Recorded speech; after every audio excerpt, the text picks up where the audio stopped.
It started on a night like any other. The wind, cold and unkind, slithered across the hills of Greywater Valley, dragging its fingers along the old wooden boards of the farmhouse. It tapped at the windows like long, broken fingernails, eager to get in. The sky was clear, too clear. Stars hung heavy and close, like they were watching, judging. But the moon didn't rise that night. It stayed hidden, as if it was afraid. And inside that weather-beaten house, all alone, Clara May lit her final candle. She hadn't seen another soul in over 2 months. Not since the first snow had fallen. Not since the roads turned to mud and ice. Not since Thomas disappeared. Her husband, her rock, gone. Vanished into the cornfield one dusky autumn evening, with nothing but his lantern and a half-full flask of rye. She called for him. She screamed his name so long and loud, her voice cracked into silence. But he never came back.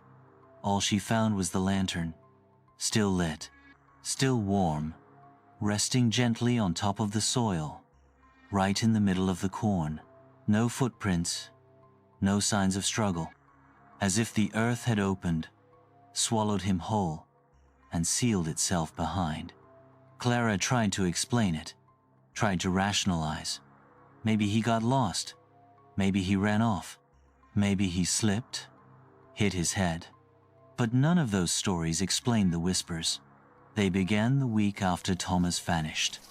At first, she thought it was wind moving through the stalks that long, hissing rustle that made you feel like the corn was listening, is in your lungs.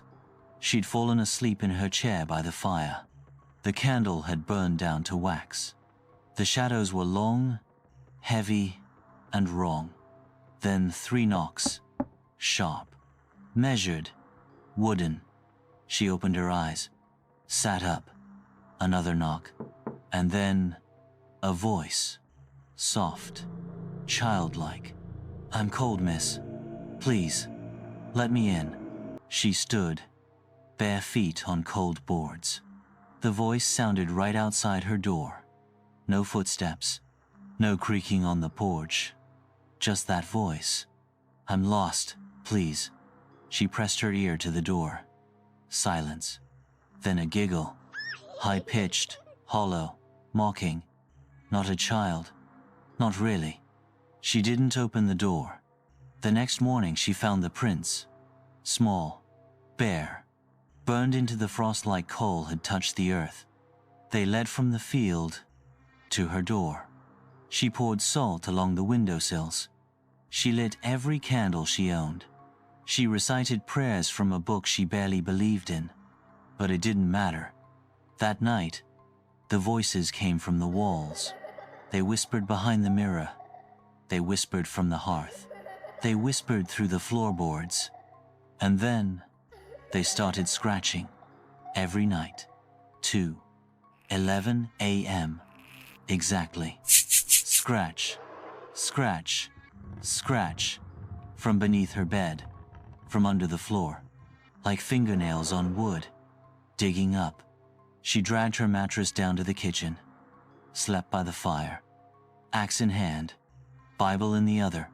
The air was thick. Wrong. And the house, it had begun to rot from the inside out. The wallpaper peeled in strips. The water smelled like rust. The mirrors no longer showed her reflection, at least. Not one that moved when she did. Then came the fog. It rolled in one morning like it owned the valley.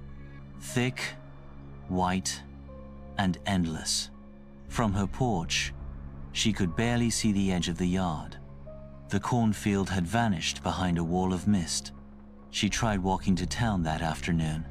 She packed a bag, strapped boots to her feet, and stepped onto the road. But after 20 minutes of walking, she saw the farmhouse again. Not a second one, not a mirage. Her farmhouse, from the opposite direction. She turned back, ran. But again, the farmhouse greeted her, like the valley had twisted into a loop, like she was trapped. That night, she lit every candle, sat by the window, watched the corn, and saw them. 5 figures, thin, tall, unmoving, staring straight at her.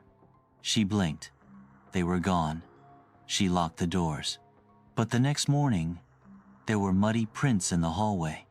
Not small ones this time. Not barefoot. These were boots.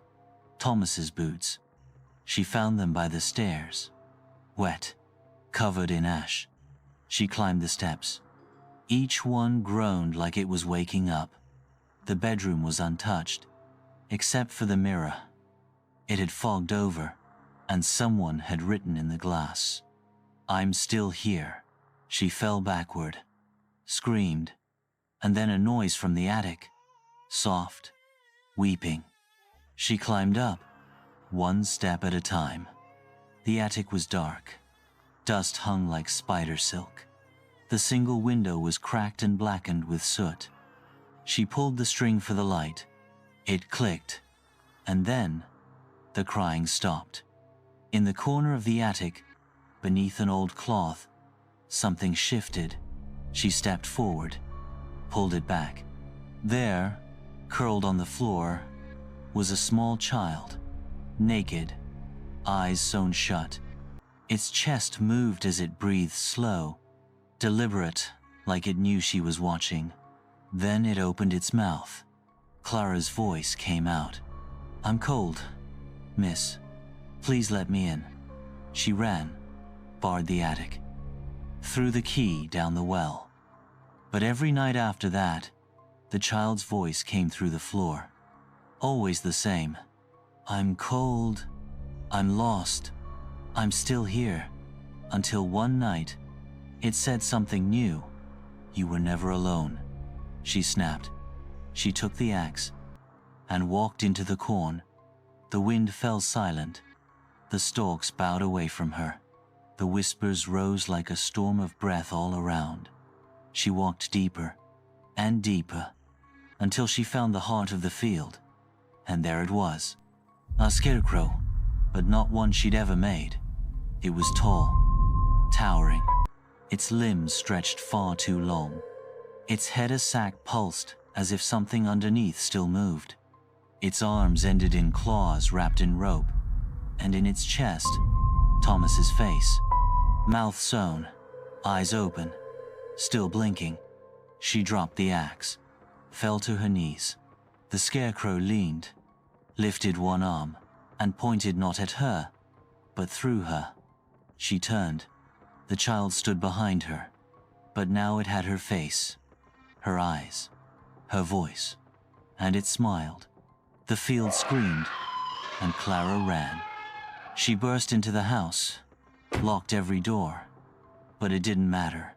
The candles lit themselves, the fireplace roared, and across every wall, in smeared black ash, was a message, "You were never her." She stared into the mirror. Her reflection blinked back wrong, its smile too wide, its eyes hollow. Then it leaned forward and whispered, "Let me out." No one heard from Clara after that. When spring came, a local priest was sent to investigate. The farmhouse was abandoned. Dust danced in beams of sunlight. Every mirror was shattered, except one, upstairs. The attic window was open, and below it in the corn stood a new scarecrow. Its body draped in Clara's coat, its hands wrapped in her scarf, and stitched into its chest, the priest's own name. People say the field is cursed. That Greywater Valley was swallowed by something old, something that wears the faces of those it devours. They say the field doesn't take people. It copies them and leaves the rest to rot. Now, when travelers pass by, they lock their doors. They don't look at the corn. And they never stop when they hear a child's voice in the fog. Because if you answer it, you won't be you anymore.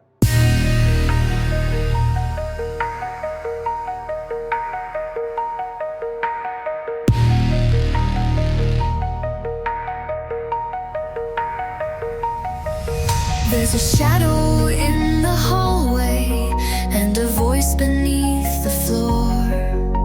I lock the doors, I hold my breath, but it's closer than before.